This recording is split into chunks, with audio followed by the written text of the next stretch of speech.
Bonjour, aujourd'hui vidéo assez spéciale où nous allons réécrire l'histoire de Dragon Ball Super et essayer de la rendre meilleure. Une sorte de what if. Et si Dragon Ball Super, c'était bien? Nous garderons pas mal d'éléments de la trame de Dragon Ball Super, mais allons changer des éléments qui nous ont tous fait sourciller. Nous garderons également les Super Saiyan God et Super Saiyan Blue, car sinon ça ne sera plus Dragon Ball Super.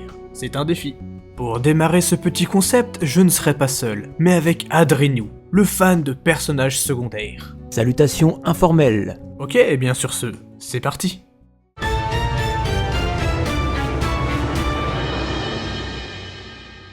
Pour commencer, nous avons bien évidemment le réveil de Beerus, cherchant le Super Saiyan God. En effet, le poisson oracle eut une prémonition où il voyait Beerus combattre ce guerrier redoutable. Il apprend par Whis que Freezer a été tué par Goku, le Super Saiyajin. Beerus demande donc à voir ce Sangoku. Grâce à ses pouvoirs, Whis détecte tout de suite Goku sur la planète du Kaio du Nord. Il s'y dirige donc à une grande vitesse, toujours grâce au pouvoir de Whis. Sur la planète du Kaio du Nord, Goku s'entraîne à une nouvelle technique. Kaio a beau expliquer à Goku que ce qu'il essaye de faire est impossible, Goku s'obstine et explique que même si c'était impossible, il le ferait. En attendant, l'ancien Kaioshin appelle le Kaio du Nord pour lui indiquer que Beerus est réveillé et que pour une raison inconnue, il se dirige vers eux. Le Kaio du Nord s'empresse donc de demander à Goku de partir, mais trop tard, Beerus était arrivé. Kaio explique donc à Goku qui est le dieu de la destruction, ce qui attire sa curiosité. Goku demande un combat pour voir de quoi est capable l'être le plus puissant de cet univers. Beerus accepte et mieux que ça, il indique qu'il voulait lui aussi l'affronter. Goku passe directement en Super Saiyan 3 et regarde Beerus qui n'est pas du tout impressionné. Goku comprend tout de suite qu'il ne fait pas le poids, mais tente sa chance. Beerus arrive à battre Goku en un seul coup, montrant ainsi le fossé qui les sépare. Goku essaye de se lever mais n'y arrive pas. Le coup était trop violent. Beerus demande si le Super Saiyan 3 était son maximum. Goku répond que oui. C'est alors que Beerus lui demande s'il connaît le Super Saiyan God. Goku lui répond qu'il n'a jamais entendu parler de ce Super Saiyan God, mais que peut-être Vegeta saurait quelque chose à ce propos. Beerus est surpris de savoir que Vegeta est encore en vie et demande à Whis de l'amener sur Terre. Kaio du Nord engueule Goku car le dieu de la destruction est dangereux et risque de détruire la Terre s'il est de mauvaise humeur. Goku lui répond que malgré ça, il n'a pas ressenti que Beerus était maléfique pendant son combat contre lui, ce qui surprend Kaio. Beerus tombe sur Vegeta qui le reconnaît de suite. En effet, il l'avait déjà vu mettre à genoux son père il y a bien longtemps. Vegeta lui demande alors ce qu'il veut. Beerus explique à Vegeta qu'il cherchait le Super Saiyan God. Vegeta indique que le Super Saiyan God était un conte pour enfants, là où le Super Saiyan de la légende était plus réaliste. Beerus demande alors si Vegeta est capable de devenir ce Super Saiyan God. Vegeta répond que non. Le conte pour enfants Saiyan indiquait que pour créer ce Super Saiyan God, il fallait organiser un rituel, avec 5 Saiyans donnant leur énergie à un 6e Saiyan. Les enfants Saiyan le faisaient beaucoup pour jouer au Super Saiyan God, mais malgré des années de recherche et de tentatives, cela n'a jamais rien donné. Beerus se met en colère et indique que Vegeta ne sert donc à rien. Vegeta commence à se transformer mais Bulma arrive et invite Beerus et Whis à son anniversaire. Vegeta est soulagé, mais se demande comment la suite va tourner. Nous avons le droit à quelques scènes avec la bande à Pilaf, Goten et Trunks. Trunks tombe d'ailleurs amoureux de Mai à ce moment-là. Kaio explique la situation à Goku qui indique qu'ils n'ont rien à perdre à essayer ce rituel. Kaio lui rappelle qu'ils ne sont que 5 et qu'il faut être 6 pour devenir le Super Saiyan God. Beerus s'amuse à l'anniversaire de Bulma, en plus de découvrir des mets délicieux, mais fait également la rencontre de Boo, ne voulant pas partager ses flancs. Beerus combat donc Boo, qu'il bat très facilement.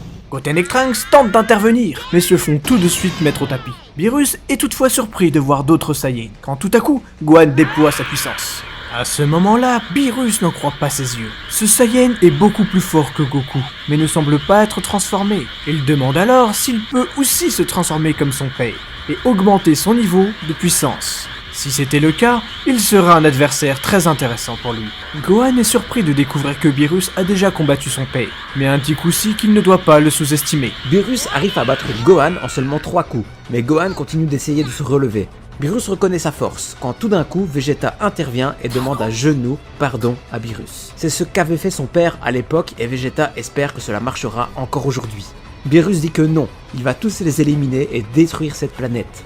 Bulma intervient et gifle Beerus pour avoir gâché son anniversaire, mais Beerus la gifle à son tour. Vegeta entre alors dans une rage folle. Sa rage est tellement puissante qu'elle lui permet d'atteindre le Super Saiyan 3. Par la suite, Vegeta lance une nouvelle attaque, le Gamma Burst Flash, et Beerus repousse l'attaque avec un coup de pied. Cependant, nous voyons Beerus avec le pantalon déchiré et une égratignure au pied. Il indique que malgré que Vegeta soit moins fort, cette attaque aurait pu faire la différence. Vegeta n'a plus de force, et redevient normal et peine à rester debout. Il indique que cette fois, c'est fini. Beerus s'apprête à détruire la Terre quand tout d'un coup, Goku apparaît devant lui et indique qu'ils vont essayer de créer le Super Saiyan God. Vegeta indique que même si le Super Saiyan God existait, il fallait 6 Saiyans et ils ne sont que 5. En plus, la moitié d'entre eux ne sont pas Saiyans à 100%. Goku indique qu'ils sont bien 6. En effet, il ressent une très faible énergie similaire à celle de Gohan et Goten en direction de Videl. Videl indique donc être enceinte, ce qui fut une bonne surprise générale. Les 5 Saiyans et Videl commencent donc le rituel et créent le Super Saiyan God en Goku.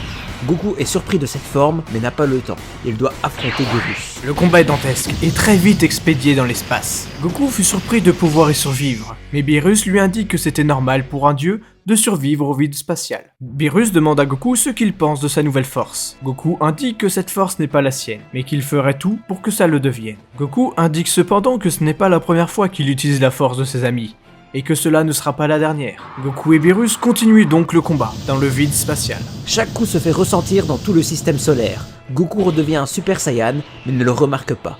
Beerus, déçu, lance alors une énorme boule de ki en direction de Goku. Si Goku esquive, c'est la Terre qui sera détruite. Il décide donc de bloquer l'attaque. D'un coup, Goku redevient le Super Saiyan God, dévie l'attaque et redevient normal. Beerus rattrape Goku et le ramène sur Terre. Beerus indique maintenant qu'il va détruire la Terre, mais ne détruira qu'un petit rocher, avant de s'endormir. Whis vient avec plein de nourriture emballée et indique qu'il est temps de partir. Goku se mit à rire et dira qu'il savait que Beerus était quelqu'un de bien. Pendant le trajet, Whis dit à Beerus que ce n'est plus la peine de faire semblant. Beerus se réveilla et indiquera qu'il s'est bien amusé. Voilà donc pour l'arc Beerus. Étant le premier arc et ayant le moins de choses qui m'aient choqué, il n'y a pas de si grosses modifications que ça. Mais vous verrez dans les prochains arcs que je modifierai pas mal de choses. En attendant, dites-moi ce que vous en avez pensé et ce que vous auriez enlevé ou ajouté. N'hésitez pas non plus à visiter la chaîne d'Adrinou, qui m'accompagne dans cette vidéo. Il a eu certes une forte absence, mais est maintenant prêt à nous régaler avec pas mal de vidéos. Je vous conseille son chef-d'œuvre sur ce qui aurait pu arriver si Ginyu avait réussi à voler le corps de Goku. Je me suis montré si déterminé que Maître Freezer me remarqua et me prit sous son aile. Il fit de moi son capitaine des forces spéciales. Il m'a tout donné. C'est dans l'une des missions qu'il m'a confiées que j'ai trouvé ce corps fabuleux. Et aujourd'hui, je l'ai gaspillé. Pour un corps que je ne peux pas maîtriser. Est-ce ici que je vais finir? Non.